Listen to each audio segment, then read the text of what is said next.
Faites très attention à cela. Ce que vous voyez a été filmé par des drones FPV ukrainiens, petits, silencieux et pratiquement invisibles à l'œil nu, survolant les lignes de front dans la région de Koursk, en Russie. Les hommes que vous voyez courir sont des soldats nord-coréens, et comme vous pouvez le constater, le drone ukrainien parvient à les atteindre avec une précision absolue. Lors de la première vague d'attaque, on peut voir les soldats nord-coréens marcher sans direction précise, cherchant un abri, ne sachant pas où aller, sans comprendre d'où vient le danger. Pendant ce temps, les opérateurs de drones ukrainiens faisaient déjà décoller les drones.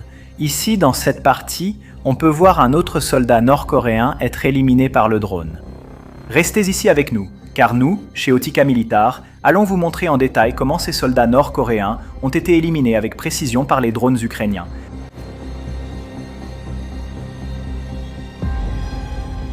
Dans une séquence captée par un drone ukrainien, 2 soldats nord-coréens apparaissent. Alors que le drone s'approche, l'un d'eux tire accidentellement sur son camarade devant lui. Cette erreur illustre le manque de préparation et l'amateurisme des soldats nord-coréens envoyés défendre la Russie, dans une guerre dont beaucoup savaient à peine qu'ils la menaient.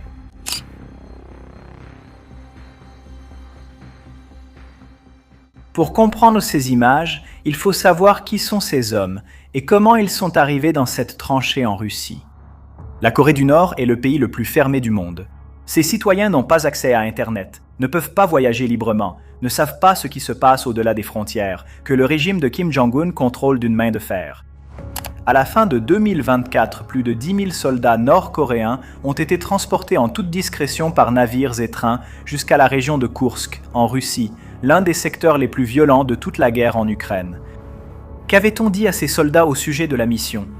Selon les témoignages de prisonniers capturés plus tard par les forces ukrainiennes, beaucoup croyaient qu'ils participaient à des exercices militaires conjoints avec la Russie. D'autres ont simplement été informés qu'ils avaient été affectés à une mission spéciale.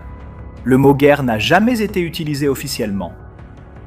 La Corée du Nord exerce un contrôle si absolu sur les informations reçues par ces soldats que beaucoup ne savaient littéralement pas qu'ils étaient engagés dans un véritable combat avant les premiers coups de feu et l'apparition des premiers drones au-dessus de leur tête. Et lorsque les drones sont apparus, il est devenu clair pour les Ukrainiens qu'ils faisaient face à un adversaire complètement différent de tout ce qu'ils avaient affronté auparavant. Pour comprendre pourquoi les soldats nord-coréens étaient si vulnérables à ces attaques, vous devez comprendre ce qu'est un drone FPV. FPV signifie First Person View, vue à la première personne. Ce sont de petits drones, bon marché et extrêmement agiles, pilotés à distance par des opérateurs qui portent des lunettes spéciales et voient exactement ce que le drone voit en temps réel.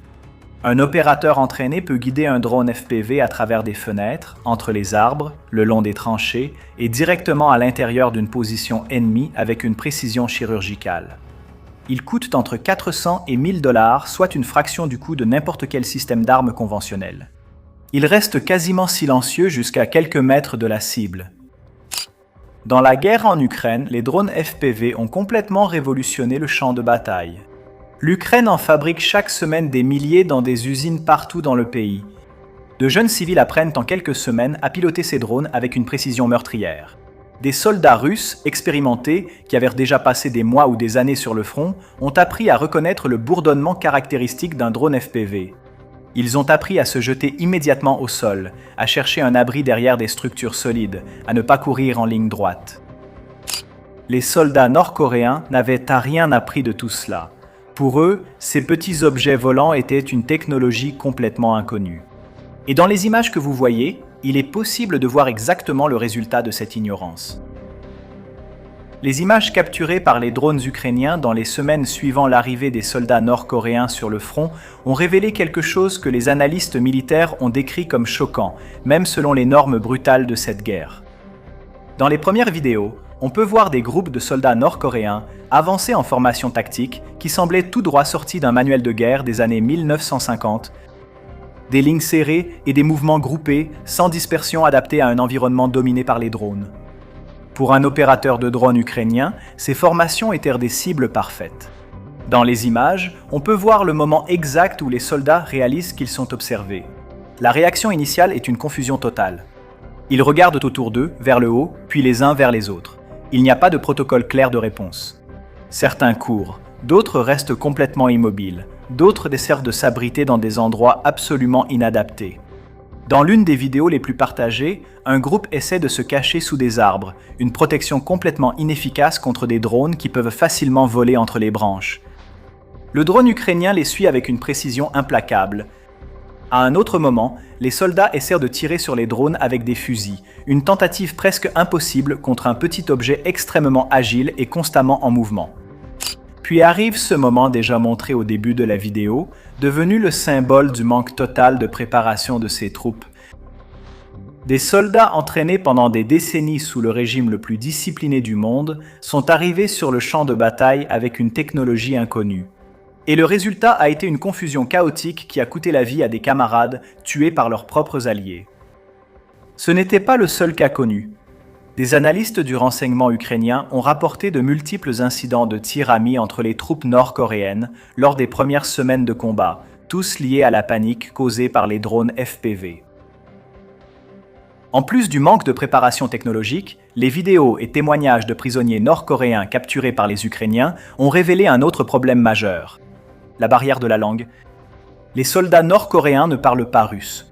Les soldats russes ne parlent pas coréen. La communication entre les deux forces reposait sur très peu d'interprètes, ce qui empêchait de coordonner des opérations tactiques en temps réel sous le feu. Dans des situations de combat où quelques secondes font la différence entre la vie et la mort, ne pas comprendre un ordre de son camarade à côté peut être fatal. Les images montrent exactement cela. Des soldats nord-coréens réagissent de manière complètement différente aux mêmes stimuli, simplement parce qu'ils n'arrivaient pas à communiquer efficacement avec les soldats russes autour d'eux. D'après des prisonniers capturés par les forces ukrainiennes, de nombreux soldats nord-coréens pensaient en venir en Russie pour un entraînement et ont été surpris de se retrouver en combat réel. L'un des premiers prisonniers nord-coréens capturés a affirmé lors de son interrogatoire ignorer l'existence de la guerre. Imaginez entrer dans une tranchée sous le feu des drones sans savoir que vous étiez vraiment en guerre. Les conséquences ont été dévastatrices. Dans certaines unités nord-coréennes, des estimations occidentales ont suggéré que plus de 30% des soldats ont été tués ou blessés au cours des premières semaines de combat.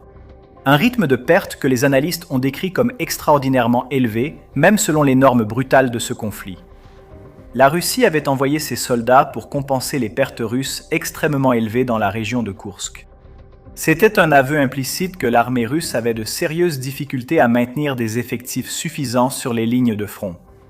Mais la tentative avait un problème fondamental que les images ont rendu douloureusement visible. Les soldats nord-coréens étaient formés pour une guerre tout autre. Des tactiques du XXe siècle contre la technologie du XXIe siècle. Le résultat était visible dans les images de cette vidéo. L'Ukraine, qui produit des drones FPV à l'échelle industrielle, avait trouvé chez les soldats nord-coréens un adversaire complètement mal préparé au type de guerre moderne qu'elle avait appris à mener. Les images de cette vidéo sont troublantes pour de nombreuses raisons. Elles illustrent la brutalité du champ de bataille moderne, où des drones de la taille d'un sac à dos localisent et éliminent des soldats avec une précision inégalée par les armes précédentes. Elles dépeignent des hommes envoyés dans un conflit qu'ils ne comprenaient pas, dans un pays qu'ils connaissaient à peine, face à une technologie qu'ils n'avaient jamais vue.